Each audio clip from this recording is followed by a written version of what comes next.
શું તમે ક્યારેય કલ્પના કર્યું છે કે અમેરિકા જવા માટે દુનિયાભરના લોકો પડાપડી કરતા હોય છે?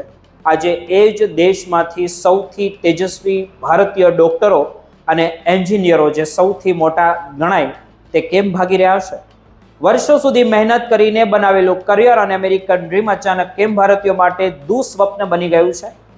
જાણો આ સનસનાટીપૂર્ણ અહેવાલમાં આપણે જાણીશું. કેમ કે પ્રતિભાશાળી લોકો અમેરિકાને અલવિદા શા માટે કહી રહ્યા છે? આજે વિશ્વ સ્તરે ટેલેન્ટની એક અનોખી લડાઈ શરૂ થઈ હોય તેવું લાગે છે અને આ લડાઈમાં અત્યાર સુધીમાં અમેરિકા વિજેતા રહ્યું છે, પરંતુ હવે સમય એકદમ બદલાઈ ગયો હોય તેવું આપણે બધા જોઈ રહ્યા છીએ અને ભારતના ટોચના જે પ્રોફેશનલ હવે પશ્ચિમના દેશોને બદલીને મધ્ય પૂર્વના દેશો તરફ વળી રહ્યા છે.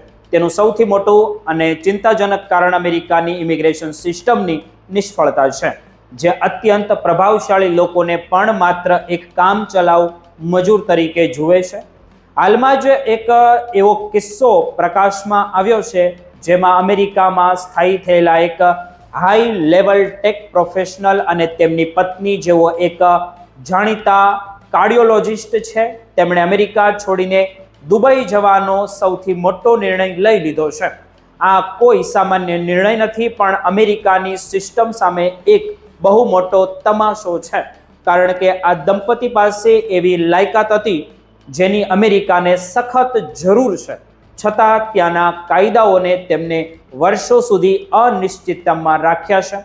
ભારતથી અમેરિકા જતા પ્રોફેશનલ્સ માટે ગ્રીન કાર્ડ મેળવવું હવે અશક્ય જેવું બની ગયું છે, કારણ કે ત્યાં એક દેશ માટે માત્ર 7% જ ક્વોટા રાખવામાં આવ્યો છે, જેમના કારણે ભારતીયોએ હવે ગ્રીન કાર્ડ માટે 100 વર્ષથી વધારે રાહ જોવી પડે તેવી સ્થિતિ સર્જાઈ ગઈ છે.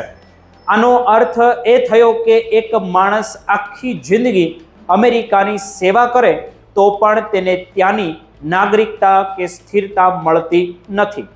આ પરિસ્થિતિને કારણે લોકો હવે પોતાની જાતને અમેરિકામાં બંધક અનુભવી રહ્યા છે.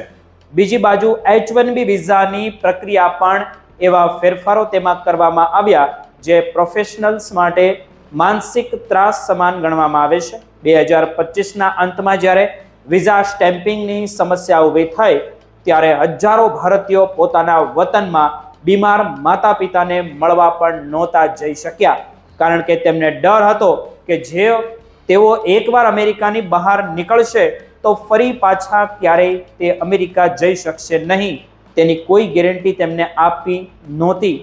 સાથે જ આ નવી સરકારે H1B વિઝા માટે $1 લાખ જે તોતિંગ ફી ઝીકી દીધી છે, જેમના કારણે કંપનીઓ માટે હવે વિદેશી ટેલેન્ટને નોકરી પર રાખવો આર્થિક રીતે જોઈએ તો બોજ બની ગયું છે. આ મુશ્કેલ સમયમાં દુબઈ એક દેવદૂત બનીને સામે આવ્યું હોય તેવું ગણી શકાય. દુબઈની ગોલ્ડન વિઝા યોજનાએ ભારતીયો માટે લાલ જાજમ બિછાવી છે, જેમાં 10 વર્ષની રહેવાની ગેરંટી મળે છે ને તમારે કોઈ કંપની કે માલિક પર નિર્ભર રહેવાની જરૂર નથી.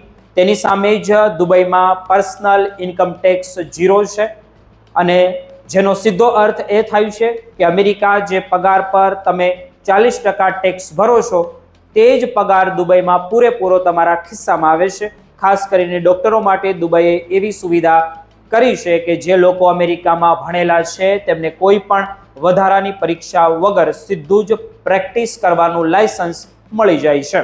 આ જ કારણ છે કે મોટા મોટા ડોક્ટરો હવે અમેરિકામાં વર્ષો સુધી ગ્રીન કાર્ડની લાઇનમાં ઊભા રહેવાને બદલે દુબઈમાં લક્ઝરી લાઈફ અને આર્થિક આઝાદી પસંદ કરી રહ્યા છે.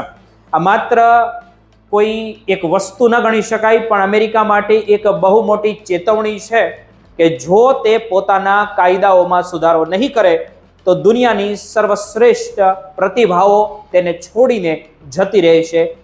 તેમાં ખોટું નથી અને ભારત જેવા દેશો આ ટેલેન્ટનો ઉપયોગ કરીને ગ્લોબલ હબ બની જશે. તે હવે જોવાનું રહેશે કે શું અમેરિકા જાગશે કે પછી દુબઈ દુનિયાનું નવું ટેલેન્ટ કેપિટલ બની જશે.